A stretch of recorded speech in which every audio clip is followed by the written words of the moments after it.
Hello, Assalamualaikum. Ito pang inyong Pinagasmith na muling magtuturo sa inyo at may gusto kong ibigay sa inyong impormasyon sapagkat marami po akong nababasa sa Facebook na namumroblema sa kanilang baril na sa dahilang malfunction. Ang malfunction po, katulad ng sinabi ko nung una, ay maraming dahilan. So, i-reveal ko po sa inyo kung ano ang mga nagiging dahilan ng ilang malfunction. Yung nakaraan na video ko sa live, yung nagsisikip ang bala dito sa barrel at mahirap tanggalin. So, kinakailangan ng huning. So, yung mga bago pa sa aking YouTube channel, ay inaanyahan ko na mag-subscribe kayo. Pindutin ninyo yung notification bell at saka yung all para lahat ng video mapapanood ninyo. At gagawin ko na itong parang tutorial sa online na libre na rin dito sa YouTube. Basta i-subscribe lang natin ninyo ang aking YouTube channel na Pinoy Gunsmith. At sisiguraduhin ko sa inyo na marami pa kayong matutunan. Meron akong nasa 34 na videos. Marami na kayong matututunan dun. So gusto ko pa itong dagdagan. Sasamantalahin ko ang pagtatrabaho ko dito sa Kuwait bilang isang gunsmith dito sa Mayadin Shooting Range para maibahagi ko sa inyo ang aking kalaman sapagkat ako'y malapit na magretiro. Nakikita naman ninyo sa aking edad, ako'y senior na. Matanda na ako. So bago sana ako makapagretiro, makapagbahagi ako sa inyo ng kalaman. At sa atin sa Pilipinas, lagi kong sinasabi, walang gunsmithing school. Wala kayong mapapasukan, di kayo matuto. Mabuti pa yung mga auto diesel mechanic yan, merong ano yan, pero gunsmithing wala, dadayo pa kayo ng Amerika. So paano ko ito natutunan ay self-study at hanggang sa nakapagtrabaho ako sa Saudi at nakarating ako dito sa Kuwait. So hindi ko na ito patatagalin. Meron ako ditong 1911 na baril. Ito ay may 1911 po na 9mm, ito po 9mm. So open chamber, wala pong bala. At ang gagamitin ko pong pagdidemo sa inyo para hindi kayo nervyusin ay isang dummy bullet. Tinanggalan ko na ng primer at ito ay wala ng powder para baka yung iba dyan magko-comment na naman, sisiguraduhin ko po sa inyo na tayo ay safe. So unahin po natin yung mga malfunction. Ang isang dahilan po ng malfunction ay ganito. Merong malfunction na ito ganito. Nararanasan po ba ninyo yan? Ano? May dahilan na meron yan dahilan. Pero yan ay sasabihin ko sa inyo ang dahilan yan. Ay sasabihin ko ba sa inyo pang pag-rectifier. Yung iba, ang advice ay karatihin. Gaganunin. Hindi ko ina-advise. Baka masugatan kayo at baka ma-accidental firing pa kayo. Baka may nakasaksak na bala doon tapos biglang pumutok. So, ang ina-advise ko dyan iganon nyo yung baril ninyo. Pero pointing sa safe direction saka hatakin lang ninyo ang kaunti yung inyong slide. Sabay putok ulit. O di kaya ay pag ano ninyo, sabay, halimbawa ganito ganyan. Para makasigurado kayo, kung may bala man yan, yan, ganun na ninyo, at sabay load na yan. Wala tayong magazine kaya naglock. So, yun ang pag-rectifier. So, ano ang nagiging dahilan nun? Ito ay paminsan-minsan nangyayari. Sa dahilang, papakita ko sa inyo yung extractor. Ito ang extractor ng inyong baril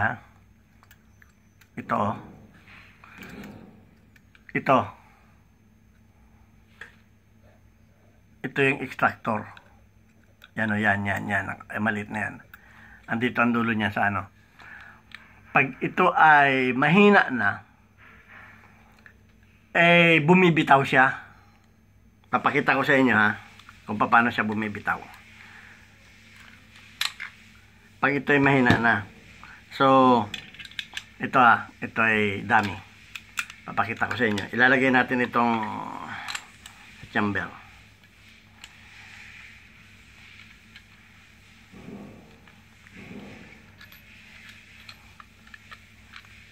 Ilalagay natin sa chamber itong basyo para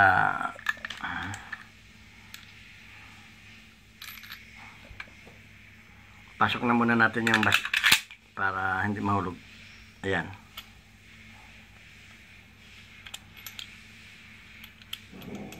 Ayaw ah.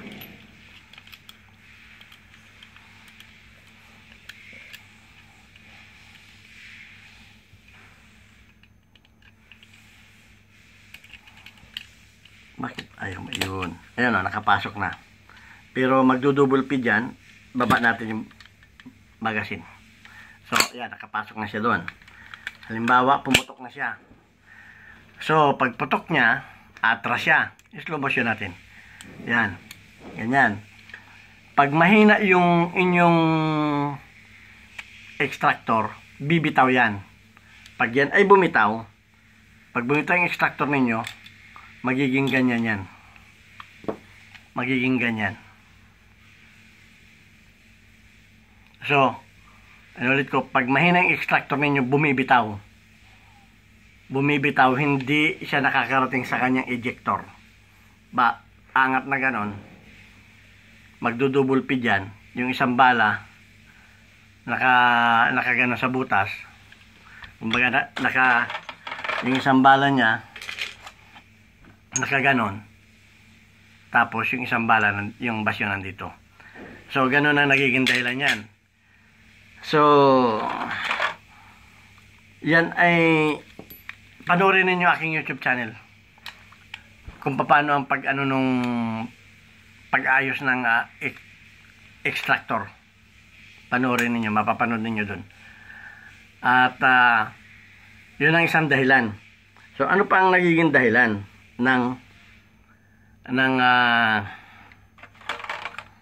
mga malfunction? Ito pang isang nagiging dahilan. Pag kayo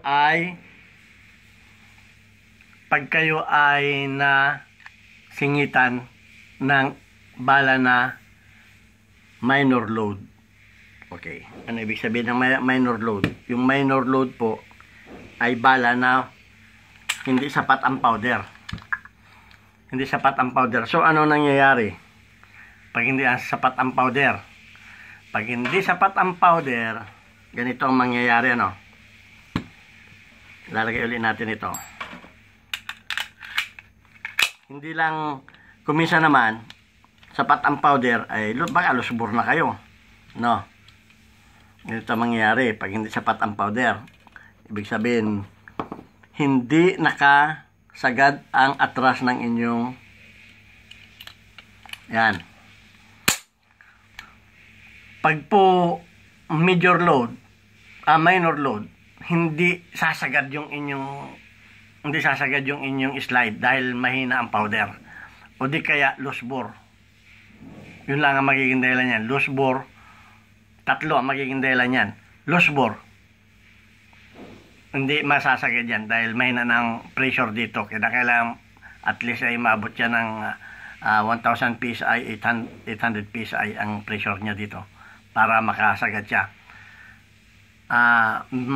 Minor load, loose bore, ang pangatlo ay matigas yung inyong recoil spring. Pag matigas ang recoil spring ninyo, hindi rin niya siya kayang kamukha nung nagpagawa sa akin. Ganun na nangyari. Naglagay siya dito ng bushing compensator. Ay siyempre, pag may compensator ka, hihina yung blowback niya. Hihina. So, kinakailangan, titimplahin ninyo yung recoil spring. At panoorin ninyo aking YouTube channel, makikita rin ninyo doon. So, ito ang aking, ito magiging mangyari dyan. So, ganyan, hindi sasagad. Hindi sasagad yung maaring hanggang dyan lang.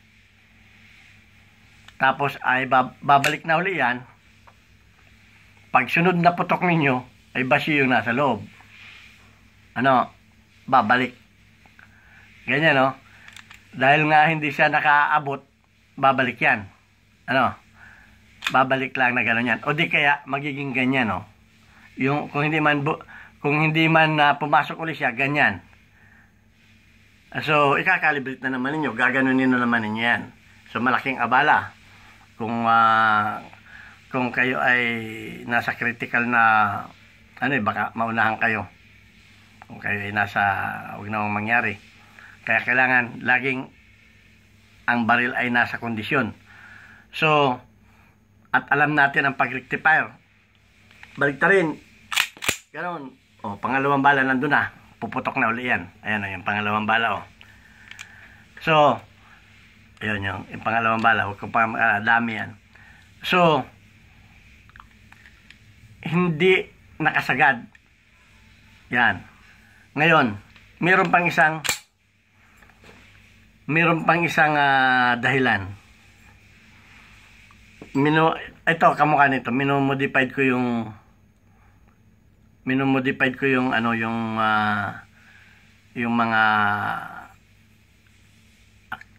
mga ejector. Extractor yung pinag-usapan natin kanina, ejector naman ngayon. Pag mahabang inyong ejector, ganito mangyayari. Tingnan ninyo to, ay slow motion natin kasi para makita ninyo. Mahabang ejector niyan. Ayun. Ano nangyari? Hindi sumasabit dito yung head. May bala na minsan hindi pumuputok. Defective na bullet. Squib o ano man siya. Minsan nangyayari yan. Sumasabit dito. Sumasabit dito yung head. Kaya yung iba ang sabi ng isa kong nagtanong sa akin, "Sir, nayuyupi yung aking basyo." Maaring sumasabit dito yung basyo. Dahil, papakita ko sa inyo Kaya, ginagawa dyan. Ito, yung kanyang ejector Yun Ito Yun yung kanyang ejector Ang ginagawa ko dyan ay pinuputulan ko yan. Pinuputulan ko para kung halimbawang hindi pumutok yung inyong bala, pag ginano ninyo, siguradong lalabas at hindi sasabit. Dahil, pag yan ay mahaba, kapag yan ay mahaba, yung posisyon na yan, susundutin na niya yung pit ng yung pit ng basyo. Panundot ng pit ng basyo yan, pag umatras ito, susundutin niya para umangat na. Pag mahaba yan, papakita ko sa inyo. Pag mahaba yan, kita nyo.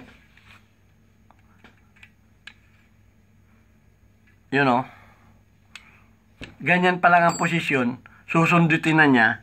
So, ang nangyayari, yung head, sasabit dito. Magmamalfunction. Magdo-double feed. Double feed, magdadalawang bala doon, mahirapan. So, yan ay isa pa rin nagiging problema. Ang pagbabawas nun ay tuturo ko sa inyo Dapat yung ganitong posisyon yung ganyang posisyon yung ganyang posisyon kumbaga wala nang maharang dito. Yan pa lang dapat lalabas yung lalabas yung bala.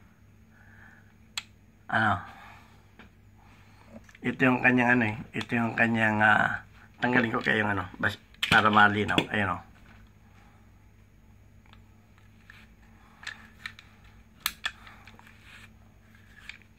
Ito yung kanyang ejector yung sumusundot sa yun. So mahaba, pinuputulan yan ng konti. Kinakailangan ang putol niyan huwag basta-basta magputol, baka hindi naman to lumabas yung basyo nyo. Ang pagputol niyan eksaktong itong slide ay tatapat. Eksakto itong isang slide itong slide ay ganyan clear ito, clear. Hindi yung nakaganyan pa lang, susundutin na niya yung bala. Yun ang mangyayari. Sasabit dito, no? Naulit ko, sasabit dito. Kamukha nung pinakita ko sa kanina. Sasabit. So, kung yan ay maiksi, yan. Putulan ninyo ito ng konti.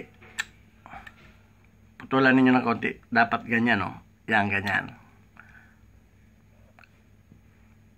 Huwag ninyo susubrahan. Hindi na yung tatalsik.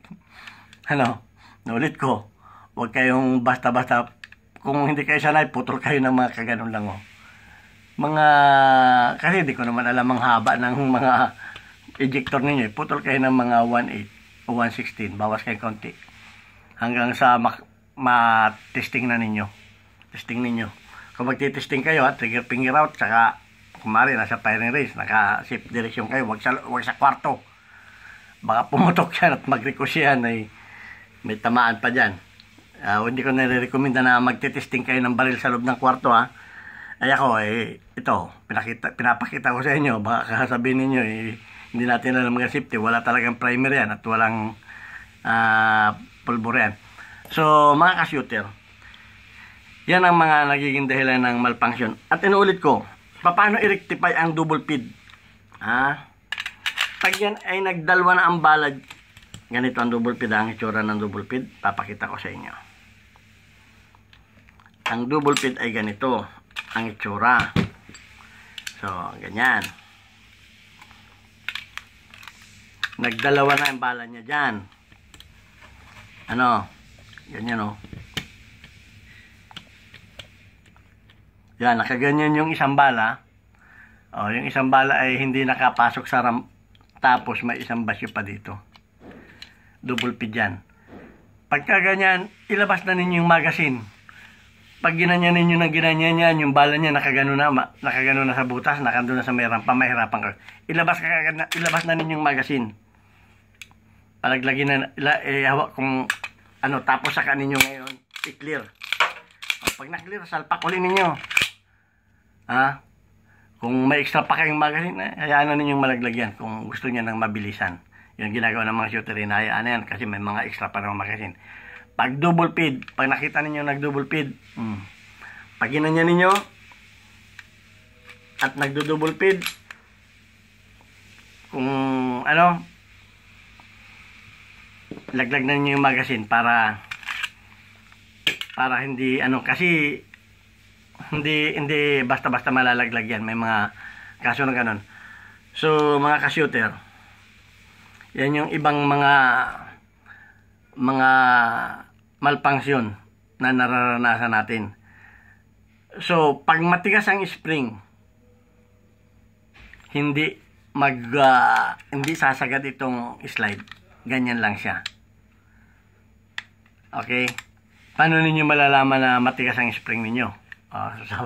Sir, paano na malalaman na hindi may ano? Yun ang mangyayari. Testing ninyo. Paano namin masiguradong ganun? Di ganito. Ito na naman, sikreto na naman to. Pag kayo pumutok, lagyan ninyo ng camera dyan, oh. Tutok ninyo yung camera ganyan, di puputok kayo. Pag nag-slow motion kayo, makikita ninyo ganito ang magiging itsura niya, no. Slow mo ninyo, malalaman ninyo na matigas ang spring ninyo. Ito ginagawa ko to, para hindi na kayo mahirapan, para kumbaga sureball agad. Wag na yung pahula-hula pa tayo. Sabihin ninyo si Pinoy Smith kung magturo hindi ma-sureball, pahula-hulain pa kami.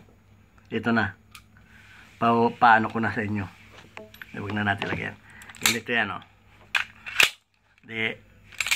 Yan, pumutok kayo, may camera. Huwag ninyo tutok sa camera, wasak yung camera ninyo. Ganyan, puputok yan. Pag in-slow mo ninyo yan, makikita ninyo pag hindi sumagad, ganyan lang yan. Yung bala nandun pa rin, babalik na.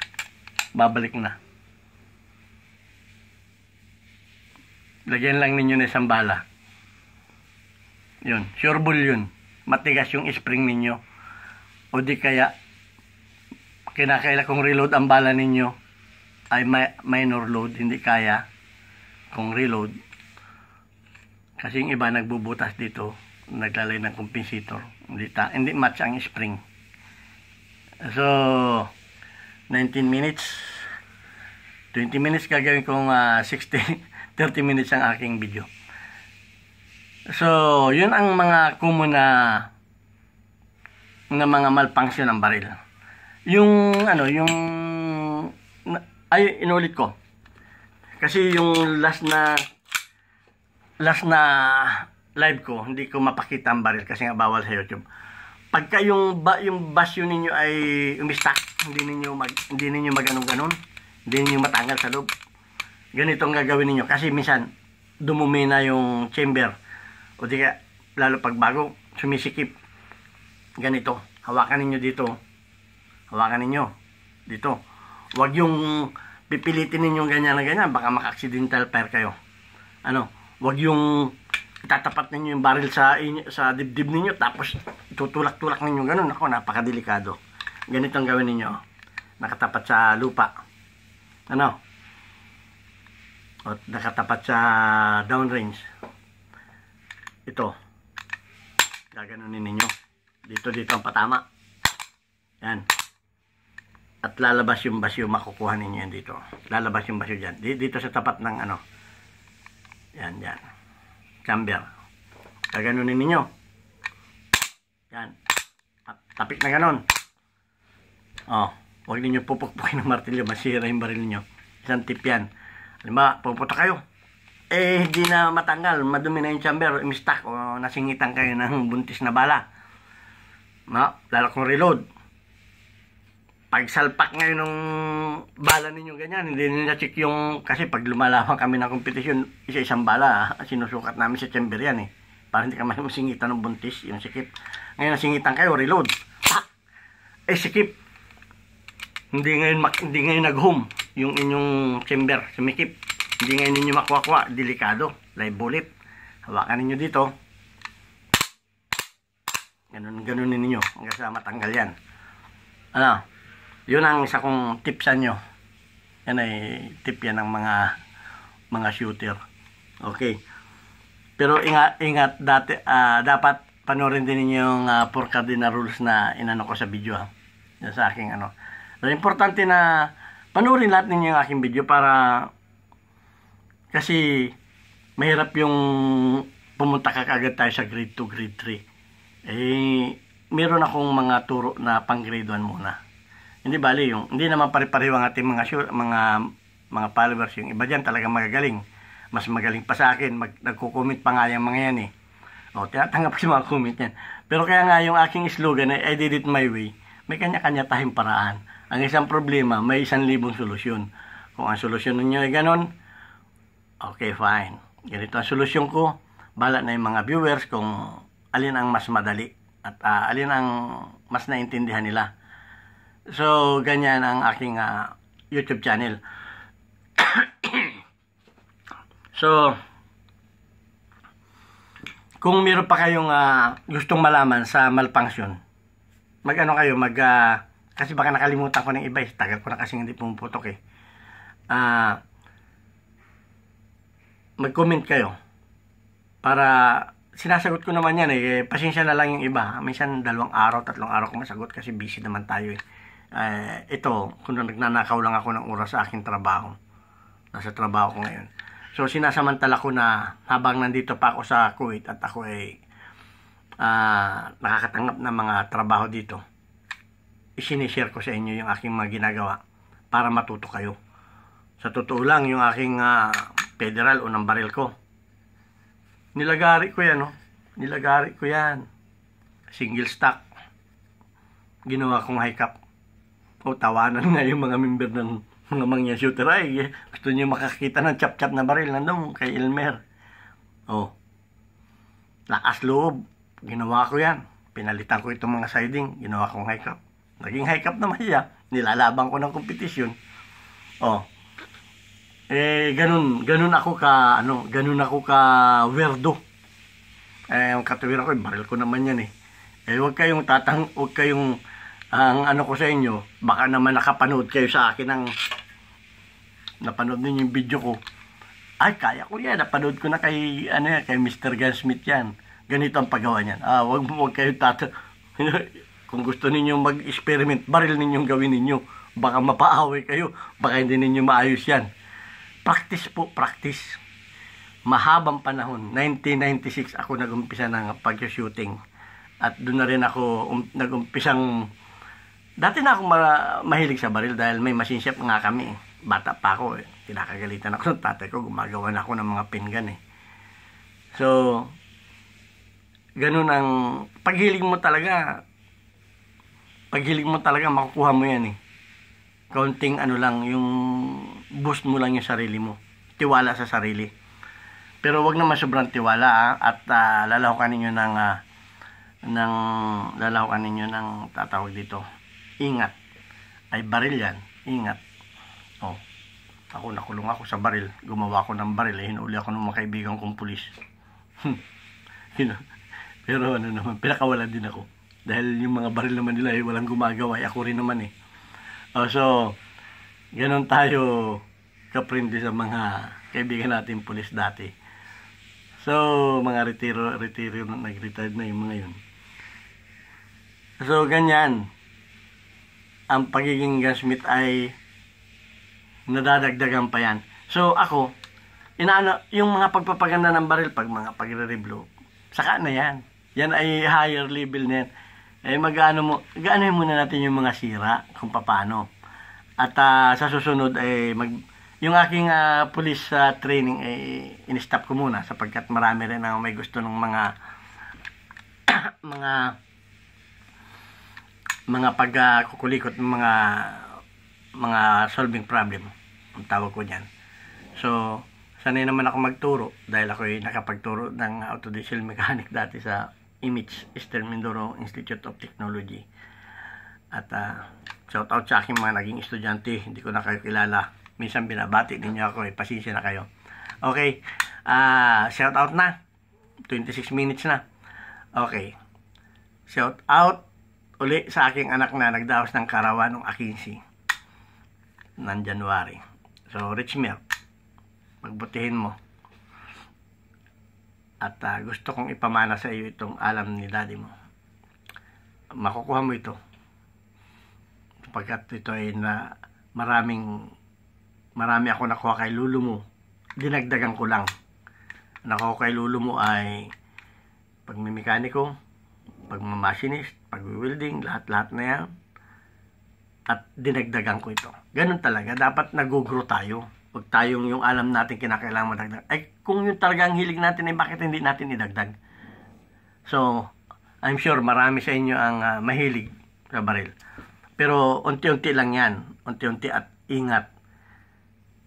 Panoorin ninyo aking YouTube channel. Masisigurado ko sa inyo, marami kayong matututunan sa akin. Kaya nga, I did it my way. So, 29 minutes. At ito ay akin ang hinto. Maraming salamat sa inyo.